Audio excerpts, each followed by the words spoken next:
I have made videos about an insane number of crimes committed in Japan. But this one is out of the ordinary. If you follow the channel, you know that I already mentioned the case we will discuss today in another video about Nevada-tan. By the way, that story is also simply monstrous. I recommend checking it out. By international standards, Japan is one of the safest countries in the world. But in those rare cases when something terrible happens there, the criminal always takes the situation to the extreme. If you ask a French person what the most horrific crime committed in Japan was, they will most likely recall Unit 731. Maybe they will mention Nevada-tan or any other high-profile case that gained worldwide attention. But apparently, if you ask a Japanese person, the first thing that often comes to mind is this particular incident, a case that is rarely discussed in general. Both the press and YouTubers do not particularly like to cover it, because the details are clearly not for everyone. But we will take the risk since you are on my channel where, from time to time, I explore real crimes and strange phenomena. If you like this kind of content, subscribe and let's get started. So, on the morning of May 27, 1997, a janitor at an elementary school in the city of Kobe went to work. Mornings for this man always started earlier than for the students and teachers, with the sunrise. But even in what seemed like such a quiet, peaceful hour, there was a sense of unease in the air. And it had been that way for a long time. The city of Kobe had not yet recovered from a series of attacks that occurred earlier that year. A madman had attacked several local teenagers. In February, 2 schoolgirls on their way home from classes were struck in the back of the head with a hammer. The criminal managed to escape before being seen. Fortunately, despite severe head injuries, both girls fully recovered. However, it turned out that this was not just an isolated incident. On March 16th, the same criminal struck again, this time attacking 10-year-old Ayaka and 9-year-old Kazumi. Ayaka suffered a severe head injury. Kazumi, attacked just 10 minutes later, was wounded in the abdomen with a sharp blade. Ayaka succumbed to her head injury a little over a week after the attack, while Kazumi survived the ordeal.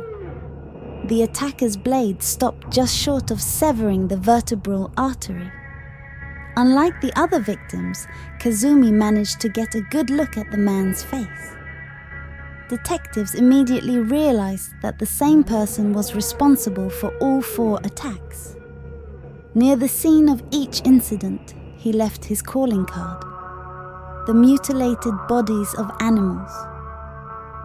At one location, they found a headless pigeon, and at another, a squirrel. By that time, it had already been 2 months since the last attack by the unknown maniac. Although he was still at large, parents, teachers, and students dared to breathe a sigh of relief, believing that this madman had simply grown tired of his spree. They thought he might have gone into hiding or realized he was making mistakes. But their sigh of relief soon turned to anxiety. On May 24th, local 11-year-old boy John Hayes went missing. Everyone suspected that the same elusive killer was responsible for his disappearance. On the morning of that fateful May 27th, the janitor approached the school and noticed small dark objects lying on the ground near the main entrance. As he got closer, he realized they were the mutilated remains of 2 domestic animals. At first, he didn't understand what was going on and walked on in concern until he noticed another object at the foot of the main gate. Upon closer inspection, he realized it was not just an animal, it was the severed head of John Hayes. That same boy who had gone missing just 3 days earlier, His eye sockets were empty and crosses had been carved into his flesh. Inside his mouth, which had been slit from ear to ear, lay a crumpled paper note. It contained a mocking message for the detectives, written in red ink. "This is the beginning of the game. Police, stop me if you can. Read the note." Below this, the criminal had also written a message in English, filled with mistakes, and signed it Sakakibara Seito, a pseudonym created using kanji characters that signified devil. Later that day, 500 meters west of the school, on a hill known as Reservoir Mountain, the boy's headless body was found. It had been carefully hidden, and it was soon determined that the head had been severed with a handsaw and subsequently mutilated with the same tool. Despite a call for information, no new witnesses came forward.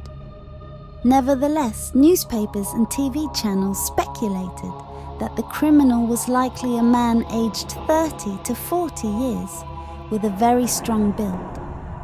A week and a half after Jun's head was discovered, a brown envelope with no return address arrived at the office of one of Kobe's largest newspapers, the Kobe Shimbun.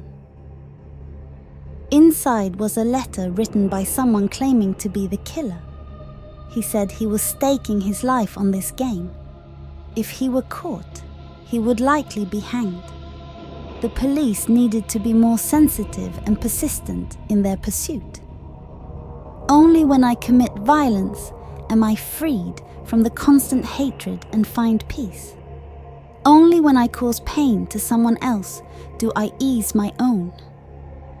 The author stated that he would continue attacking schools out of his hatred for the Japanese education system, which he claimed had turned him into a beaten, isolated, and lonely individual. The letter was again signed Sakakibara. However, in the general panic and confusion, the Japanese media mistakenly referred to him as Onibara, meaning Devil's Rose. This error cost the journalist dearly. It provoked Sakakibara to send another letter to the news editors. "From now on, if you misread my name or ruin my mood, I will destroy 3 people a week. If you think I only have my eye on children, you are greatly mistaken." In other words, he was literally saying that he would take 3 random lives each week if someone mispronounced his name again. Eventually, investigators focused on a young man with a history of torturing animals. They had enough evidence to charge him. Finally, on June 28th, a month after Jun Heise's head was found near the school gate, this nightmare ended with the announcement of the arrest of a 14-year-old suspect. The public was shocked to learn that the perpetrator was such a young teenager. Due to strict Japanese privacy laws, the suspect's name remained unknown for decades, and the media referred to him simply as the boy. However, it was recently revealed that his real name is Shinichiro Azuma. He attended the same school as Jun has, the very school where Jun's head was found. Azuma told authorities how, on Saturday, May 24th, he lured Jun to the hill, promising to show him a giant turtle that lived by the water reservoir. Together, they climbed the path to the top. There, Azuma strangled Jun with a regular shoelace and then hid his body under the floorboards of a nearby shed. The next day, he returned with a handsaw and a black garbage bag. He decapitated Jun and even drank some of his blood, explaining that it was a way to purify his own blood, which he considered dirty. He also removed Jun's eyes, saying that this was to extract his soul. He took the head home and later placed it at the main gate of his school early in the morning of May 27th. When asked why he did it, Azuma simply replied that he had a strong urge to kill that day. When he came across Jun, who was on his way to visit his grandparents, He remembered that the boy loved turtles and considered him easy prey. Azuma claimed to feel satisfaction knowing that the boy now belonged to him.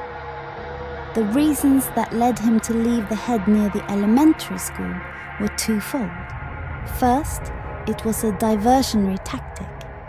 In Azuma's view, the detectives would never think that the killer would place his creation near his own school. Second, he saw it as revenge against the school, the institution that he believed was destroying his spirit.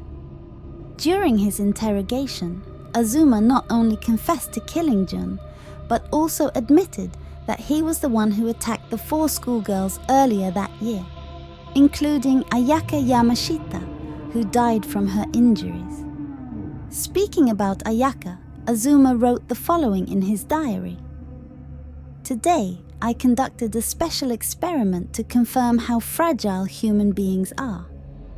I raised the hammer as the girl turned to face me. It seems I hit her a few more times, but I was too excited to remember. When Ayaka died from her injuries on March 23rd, Azuma recorded in his diary again. This morning Mum told me that the poor girl who was attacked seems to have died. There are no signs that they will find me. I thank Dokushin for this. The police are still searching for me. Who this Dokushin is remains unclear. One source claims that it is a deity often depicted as a floating Buddha head, but why Azuma believed this entity was protecting him is anyone's guess. As it turned out, the handwriting in his diary completely matched the letter sent to the media and the note found in Jun's mouth. Ultimately, Shinichiro Azuma was found guilty of murdering Ayaka and Jun and was sent to a juvenile correctional facility. His lawyers tried to argue that Azuma was being framed for a crime he did not commit. Japan is notoriously known for its high conviction rate of 99%, and it is often criticized for imprisoning innocent people by forcing false confessions. Azuma's lawyers argued that the perpetrator was left-handed, while Azuma was right-handed.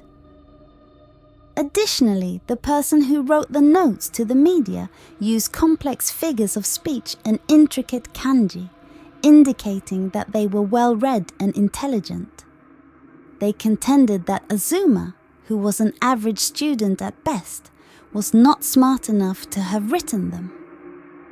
They also pointed out that in his handwritten confession, Azuma claimed to have committed acts that would have been impossible for a 14-year-old.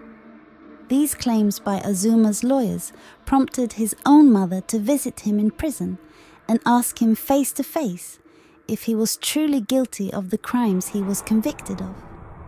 With complete calm and sincerity, he assured her that he was indeed guilty. On March 11, 2004, less than 7 years after his imprisonment, 21-year-old Azuma was released from prison.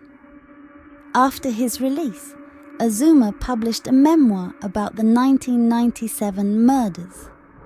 Despite public outrage over his attempt to profit from his horrific actions and torment the families of his victims, the book became the #1 bestseller in Japan, making Azuma a wealthy man. Adding insult to injury, Azuma sent personal apology notes to the families of his victims, attached to copies of his own book, which was seen as highly provocative. There were attempts to ban the memoir, and some called for new laws to prohibit people like Azuma from publishing books related to their crimes. Psychologists later opined that Azuma was narcissistic and desperately craved public attention. Even though this happened nearly 26 years ago, the infamous case at the Kobe school is still frequently discussed in Japan, considered one of the most notorious crimes in the country's modern history. It had a significant impact on the country itself, not only psychologically, but also legally. Due to this incident, the government lowered the minimum age of criminal responsibility from 16 to 14 years. Perhaps the most terrifying aspect of this case is that it could have been foreseen, yet neither his family nor Japan as a whole could see it coming until it was too late. A big thank you to everyone who subscribes and likes, and thanks for watching.